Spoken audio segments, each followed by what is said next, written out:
और सीसीएल अगर अभी अपना खनन क्षेत्र बढ़ाने के लिए इनको हटाना चाह रही है तो यहाँ के लोग जो दिहाड़ी मजदूरी करते हैं, ड्राइवरी करते हैं, यहाँ की महिलाएं जो अन्य लोगों के घर में बर्तन कर धोती हैं, झाड़ू पोछा का काम करती हैं, तो आप समझ सकते हैं कि उनका दर्द कितना बड़ा है। अगर उनको उचित मुआवजा नहीं मिलेगा तो वो जमीन कहाँ से खरीद पाएंगे या घर कहाँ से बना पाएंगे। मैं आपके न्यूज के माध्यम से और एक बात बताना चाहती हूँ कि हमारा खलारी प्रखंड 14 पंचायत है, लेकिन अगर ये माइनिंग होगा ना तो हमारा विश्रामपुर पंचायत का पूरा अस्तित्व ही खत्म हो जाएगा। पूरा हम सीसीएल बोलता है कि हम जगह नहीं देंगे, अंचल देगा जगह। अंचल ऐसा जगह देता है कि जहाँ पे दुल्ली बसरिया बोलते हैं जाने के लिए, तो वहाँ आदमी कैसे जाएगा कि वहाँ आने जाने के लिए कोई साधन नहीं है। आदमी को आने के लिए वहाँ से 7 किलोमीटर 6 किलोमीटर आना पड़ेगा चामा, तब आदमी जाएगा। और अखर जंगल में इतना बाल बच्चा लेके कहाँ आदमी रहेगा। बुलेटिन में आज मैं उपस्थित हूँ जामुन दोहर गांव में। ये जामुन दोहर गांव है खलाड़ी प्रखंड के अंतर्गत आने वाला एक ऐसा गांव जहां पर कि सीसीएल अपना नया खदान का काम शुरू करने वाला है। टेंडर हो चुका है, कंपनी को काम मिल चुका है। अब बात आके अटक गई है विस्थापन पे। यहाँ पे जो ग्रामीण बसे हुए हैं वो विस्थापित होंगे तो जाएंगे कहाँ और उन्हें क्या पुनर्वास मिलेगा, क्या मुआवजा मिलेगा, उसी को लेकर जद्दोजहद चल रही है। विगत 2 दिन पहले की बात है कि यहाँ पर सीसीएल के अधिकारी सदल बल आए थे और यहाँ के ग्रामीणों को हटाने की कोशिश कर रहे थे, मगर उन्हें भारी विरोध का सामना करना पड़ा। क्यों हुआ ऐसा और क्या ऐसा समस्या जो सुलझ नहीं रहा है, आइए सीधे यहाँ के ग्रामीणों से जानते हैं क्या मुद्दा हो गया है। क्यों यहाँ से आपको सीसीएल हटाना चाह रहे हो, आप लोग क्यों नहीं हट रहे हैं? हम लोग का सीसीएल हटा रही, इसमें हम लोग का जगह नहीं मिल रहा है, जगह सही सुनिश्चित नहीं किया गया है। इसके चलते हम लोग मांग कर रहे हैं कि हम लोग को जगह सही दिया जाए और रोजी रोजगार जहाँ पे हम लोग को चल सके अच्छा से। जगह बोलते हैं कि हम सीसीएल बोलता है कि हम जगह नहीं देंगे, अंचल देगा जगह। अंचल ऐसा जगह देता है कि जहाँ पे दुल्ली बसरिया बोलते हैं जाने के लिए, तो वहाँ आदमी कैसे जाएगा कि वहाँ आने जाने के लिए कोई साधन नहीं है। आदमी को आने के लिए वहाँ से 7 किलोमीटर 6 किलोमीटर आना पड़ेगा चामा, तब आदमी जाएगा। और अखर जंगल में इतना बाल बच्चा लेके कहाँ आदमी रहेगा। सीसीएल कहीं ना कहीं तो जगह दे ही रही होगी ना। किसी को विस्थापित किया जाता है तो कोई जगह सुझाया जाता है, आप लोग को भी कोई ना कोई जगह का नहीं, तो वो अंचल के ऊपर फेंक दिया जा रहा है। अंचल के अधिकारियों ने आपको कहीं ना कोई जगह बताया होगा। दूसरी बसरिया बताते हैं, दूसरी बसरिया कैसे जाएगा बताया गया है वो जगह, लेकिन वहाँ हम लोग को है यहाँ से करीब वही लगभग 16 किलोमीटर 17 किलोमीटर पड़ेगा। वहाँ जाने में समस्या क्या हो? समस्या वहाँ हम लोग रोजी रोजगार नहीं चल पाएगा। रोजी रोजगार सब यहाँ रोज कमाने खाने वाला आदमी है, वहाँ से रोजी रोजगार हम लोग नहीं कर पाएंगे, नहीं। सीसीएल कोई रोजी नहीं दे रहा आप लोगों को? सीसीएल क्या रोजी देगा, वो तो कुछ देता है। हम लोग अपने से रोज जाते हैं, आदमी कोई गाड़ी चलाता है, कोई अपना दिहाड़ी मजदूरी की काम करता है। तो वहाँ जाने के बाद भी तो दिहाड़ी मजदूरी का काम मिल सकता है। तो वहाँ से यहाँ आने के लिए जगह नहीं मिलेगा तब कैसे करेगा आदमी। जिस दिन अगर नहीं मिलेगा तो आदमी मैंने 200 250 300 रुपया कमाएगा, और यहाँ से आगे आदमी यहाँ नहीं काम मिला तो उसको फिर 100 रुपया खर्चा करके फिर जाएगा कि यहाँ तो रह नहीं पाइएगा ना। यहाँ पे खदान खुलेगा, ये जो बस्ती हम लोग देख रहे हैं ये खदान में चला जाएगा, यहाँ पर माइनिंग होगा तो फिर आप माइनिंग होगा। हम लोग माइनिंग के लिए तो मना नहीं किया, हम लोग को सुनिश्चित जगह हम लोग को दे दें कहीं अगल बगल में अच्छा जगह जहाँ पर हम लोग रोजी रोजगार चल पाए। तो उस जगह को पाने के लिए आप लोग फिर क्या रणनीति बनाया? जो बैठक आप लोगों का बैठा अपने स्थानीय जनप्रतिनिधियों के साथ में, क्या कुछ निष्कर्ष निकला? तो अब निकलाएंगे बोल तो रहे हैं, अब जाके लोग बोले हैं मुखिया लोग के हम लोग से बात करेंगे कि भाई यहाँ सुरक्षित जगह लोग को दिवाया जाए, और सुरक्षित जगह हम लोग को मिल जाएगा तो हम लोग अपने आप चले जाएंगे। उससे कैसा जगह चाह रहे हैं? मैंने रोजी रोजगार अच्छा घर मैंने आदमी सब बना सके कि ताकि रोजी रोजगार आदमी वहाँ कमाने खाने के लिए सबको साधन मिल सके। तो आइए हम बात करते हैं यहाँ की महिलाओं से। कोई भी घर होता है तो उसकी आधी जो सारी जिम्मेदारियाँ होती है वो महिलाओं के कंधे पे होती हैं। यहाँ जो मीटिंग चल रहा है आप लोगों को यहाँ से हटाने के लिए सीसीएल के अधिकारी आए थे, फोर्स लेकर के, डोजर लेकर के। उसके बाद आप लोग यहाँ से हटे नहीं, तो इस मीटिंग में आप लोग क्या बात को चर्चा की है और क्या निष्कर्ष निकल पा रहा है? अभी कुछ तो निकल नहीं रहा है, चर्चा नहीं हो रहा है, लेकिन सोच रहे हैं कि हम लोग को कहीं अच्छा जगह मिल जाए तो हम लोग निष्कर्ष तो निकालना होगा ना मैडम। अगर निष्कर्ष नहीं निकालिएगा तो ये जो इलाका है वो तो खदान हो जाएगा। जैसे वो गड्ढा दिखता खदान का, ये भी गड्ढा हो जाएगा। आप लोग को कहीं तो एक जगह ठौर ठिकाना का कहीं ना कहीं कोई रास्ता तो निकालना होगा ना। खुद से सीसीएल से लड़ के या फिर आपसी सहमति से कोई एक रास्ता तो निकालना होगा ना। वो तो है, निकाल रहे हैं, लेकिन कहीं अथी नहीं हो रहा है ना। अभी तक क्या क्या प्रस्ताव सुझाए रहे हैं? हम लोग लड़ रहे हैं, सीसीएल दे नहीं रहा है। हम लोग जो मांग कर रहे हैं, क्या मांगे आपका? हम लोग मांग रहे हैं कि कहीं जगह हम लोग को अच्छा से मिल जाए तो हम लोग को अच्छा रहेगा। रोजी रोजगार जैसे हम लोग का आप लोग को दे रहे सोलर में वहाँ दिक्कत क्या है? हम लोग का दिक्कत आ रहा है कि वहाँ जंगल है और वहाँ कुछ हम लोग को काम नहीं मिलेगा और हम लोग को काम सब यहीं खलारिये में सब रोजी रोजगार है। हम लोग वहाँ सब जंगल जो क्षेत्र में जमीन मिल रहा है वहाँ के पास में कोई ऐसा जगह नहीं जहाँ पर कि कोई भी काम या रोजगार या कोई ऐसा कोई जगह नहीं है और सब हम लोग कमाने खाने वाला सब हम लोग इधर खलारिये डकरही का है। तो वहाँ से रोजी के लिए वापस खिलाड़ी आना पड़ेगा, इस वजह से आप लोग जाने में हिचकिचा रहे हैं। हाँ, और हम लोग को वहाँ रहने में भी सुविधा नहीं है। तो ये सब बात आपने सीसीएल के अधिकारियों से की, उसके तरफ से क्या आप लोगों को कोई आश्वासन मिला? हम लोग बोल चुके हैं लेकिन सीसीएल हम लोग का बात नहीं सुन रहा है। तो अब क्या कीजिएगा? सीसीएल आपका बात नहीं सुन रहा है, यहाँ से तो आपको हटना ही पड़ेगा, तो बीच में फिर अब रास्ता क्या निकलता है? हम लोग जब तक सीसीएल हम लोग का मांग नहीं पूरा करेगा तब तक हम लोग नहीं हटेंगे। वो भी लड़ रहे हैं, हम लोग भी लड़ रहे हैं।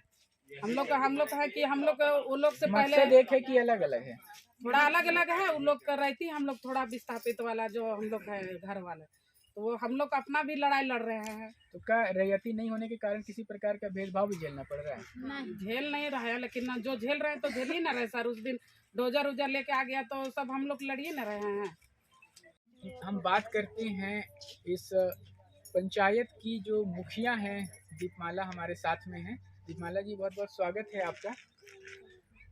तो ये जो मीटिंग चली आपकी, और जैसा कि हम लोग सुन पा रहे थे कि कुछ ग्रामीणों के आप निशाने पर भी हैं, कुछ सत्यापन की बात में कुछ कन्फ्यूजन है ग्रामीणों के बीच में, इसे लेकर के पिछले न्यूज़ में हमने देखा कि कुछ ग्रामीण जो हैं वो आपके भी काम पे जो है उंगली उठा रहे थे, समझना चाह रहे थे कि आखिर ये सत्यापन में क्या हुआ, मुआवजा में क्या हुआ। तो क्या कुछ बात निकल करके निचोड़ सामने में आया? देखिए, यहाँ तो सीसीएल सर्वे करके हमको 112 घर का दिया हुआ है। तो सर्वे हुआ है तो पूरा ग्रामीण के साथ ही सर्वे हुआ होगा, ऐसे तो नहीं हुआ होगा कि सीसीएल बस सर्वे की है। घर वाले लोग थे होंगे तभी सर्वे किया है। तो हम डॉक्यूमेंट के साथ, डॉक्यूमेंट था उनका, आधार कार्ड दे के हम उनका डॉक्यूमेंट को आगे बढ़ाए हैं। अभी सत्यापन तो हम पूरा किए हुए नहीं है, प्रोसेस में दिए हैं कि वो सीसीएल प्रोसेस अपना डालेगा। और अभी तुरंत हम ऐसा ग्रामीण से भी बोले थे कि अभी तुरंत डॉक्यूमेंट जमा कर रहे हैं, तो अभी तुरंत आप लोगों ने उठाया जाएगा, खाली प्रोसेस में देना है इसको। मगर इसी दरमियान में सीसीएल के अधिकारी डोजर और फोर्स लेकर के आ जाते हैं। उस दिन आप भी यहाँ पर मौजूद थी, लगातार संघर्ष चला, और उसके बाद फिर एक यहाँ पर जो व्यक्ति थे जिन्होंने कि अपने घर को तोड़ने की सहमति दी, उनके घर को तोड़ के यहाँ से फोर्स और सीसीएल के अधिकारी चले गए। तो अब बात कहीं एक जगह अटकी हुई है, मगर अटकी तो नहीं रहेगी, वापस तोड़ने की कोशिश होगी। तो ये जो समस्या सामने में आ जा रहा है कि इन्हें उचित मुआवजा नहीं मिल पा रहा है, और जिस तरह से यहाँ पर बातें चल रही हैं कि किसी अन्य जगह पर जो है वो मुआवजा इस तरह से दिया गया था, यहाँ पर क्यों नहीं दिया जा रहा, तो इस बात का समाधान आप क्या देख पाती हैं? देखिए, मुआवजा तो सीसीएल का ये प्रावधान है कि वो किस तरह से अभी उनका चल रहा है, उनका नियम कैसा चल रहा है, उस हिसाब से वो कर रहे हैं। सीसीएल का मुआवजा के बारे में तो हम नहीं बता पाएंगे, क्योंकि उनका नियम जैसे चल रहा है उसी हिसाब से करेंगे। बहरहाल, आइए हम आगे चल करके सीसीएल के अधिकारियों से समझने का कोशिश करेंगे कि उन्होंने क्या यहाँ की मुआवजा की राशि तय की है, क्या पुनर्वास की नीति तैयार की है, और उसका आधार क्या है, किस आधार पर वो लोग तय करते हैं, और यहाँ के लिए जो पुनर्वास और मुआवजा है वो किस आधार पर तय किया है। मगर अब हम चलते हैं और बात करते हैं इस खिलाड़ी प्रखंड की प्रमुख यहाँ पर उपस्थित हैं, जो कि इस पूरी मीटिंग को बहुत ध्यान से सुन रही थी। आइए अब उनसे हम सीधी वार्ता करते हैं। यहाँ की प्रमुख सोनी तिगा हमारे साथ है। बहुत बहुत स्वागत मैडम आपका। धन्यवाद आपका। प्रमुख मैडम, एक बात बताइए, यहाँ पर जो ये मीटिंग चल रहा है और यहाँ के जो ग्रामीण हैं वो यहाँ पर मांग रहे हैं कि इन्हें उचित मुआवजा राशि मिले, ताकि यहाँ से जो विस्थापित होंगे तो उस मुआवजा राशि से ये अपने घर का निर्माण कर सके और ऐसे जगह पर बस सके जहाँ से कि इन्हें रोजी रोजगार में सुविधा होगा, जहाँ से कि ये लोग जो कमाने खाने वाले यहाँ पे जितने भी लोग देख पा रहे हैं वो सारे श्रमिक वर्ग हैं। तो इन लोगों को डेली कमाने खाने का काम करना है। तो अब इनकी मांग है कि इन्हें उचित जगह मिले या फिर इन्हें किसी अन्य स्थान पर जहाँ की उचित मुआवजा इनके समझ से मिला है वैसा मुआवजा मिले। और सीसीएल के अधिकारी की क्या मंशा है, चूँकि आप इनके मुद्दे को लगातार सीसीएल कार्यालय में भी जाकर के उठाती रही हैं, तो आप दोनों ही तरफ से निशाने पर हैं। तो अब इस समाधान के लिए आपको क्या रास्ता दिख रहा है और समस्या मुख्य रूप से क्या दिख रहा है? इस समस्या यहाँ जामुन दोहर का है कि यहाँ जो घर हैं बसे हुए, जो कि यहाँ माइनिंग काफ़ी नज़दीक में चल रहा है, जो कि अगर देखा जाए सीसीएल के नियम के अनुसार तो इतना माइनिंग से सटा हुआ इलाका रहना ही नहीं चाहिए। अगर है भी तो सीसीएल को वो हर बुनियादी सुविधा देना चाहिए जो यहाँ के लोगों को मिलना चाहिए। बिजली, पानी, जो भी समस्या है, शिक्षा है, स्वास्थ्य है, सारी सुविधा मिलनी चाहिए, लेकिन यहाँ के लोग वंचित है इस सुविधा से। और सीसीएल अगर अभी अपना खनन क्षेत्र बढ़ाने के लिए इनको हटाना चाह रही है तो यहाँ के लोग जो दिहाड़ी मजदूरी करते हैं, ड्राइवरी करते हैं, यहाँ की महिलाएं जो अन्य लोगों के घर में बर्तन धोती हैं, झाड़ू पोछा का काम करती हैं, तो आप समझ सकते हैं कि उनका दर्द कितना बड़ा है। अगर उनको उचित मुआवजा नहीं मिलेगा तो वो जमीन कहाँ से खरीद पाएंगे या घर कहाँ से बना पाएंगे। अब जो सीसीएल इनको मुआवजा दे रही है वो तो हम लोग को भी कंफर्म नहीं है कि कितना मुआवजा दे रही है, लेकिन हमारे जो जामुन दोहर प्रभावित लोग हैं उनका कहना है जो पूर्व में जेलीटाड़ में जो 3 लाख का प्रावधान में दिया गया मुआवजा, वही मुआवजा हम लोगों को भी चाहिए, हमारे जो ग्रामीण का कहना है। क्या लगता है कि सीसीएल प्रबंधन इस बात पर राजी हो पाएगा? बिल्कुल नहीं। सीसीएल से भी हम लोग वार्ता किए कि हमारे ग्रामीणों की ये मांग है। सीसीएल अपना पल्ला पूरा झाड़ रही है कि नहीं, पूर्व में जो हम लोग मुआवजा दिए हैं 3 लाख का, वो मुआवजा हम लोग नहीं दे सकते हैं। अभी सिर्फ घर का जो मेजरमेंट है उसको करते हुए जो स्क्वायर फीट में जो मिट्टी का घर है या फिर पक्का का घर है उसी के हिसाब से हम लोग मुआवजा देंगे, सीसीएल का कहना है।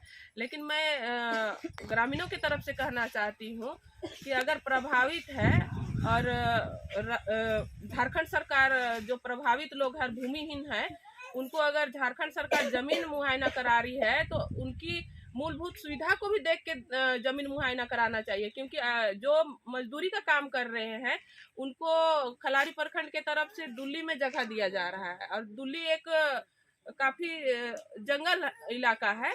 अब वहां से रोज जो दिहाड़ी मजदूर करने जाते हैं, आप समझ सकते हैं कि वो 16 किलोमीटर की दूरी तय करके कैसे आएंगे, और वहां से आने जाने का भी माने वाहन नहीं चलता है, और इनके पास ना मोटरसाइकिल है ना साइकिल है। तो उतना दूर से मजदूर अगर काम करने आते हैं यहाँ डकरा में तो समय काफी लंबा लगेगा और यहाँ से लौटने में भी उनको कठिनाई होगी।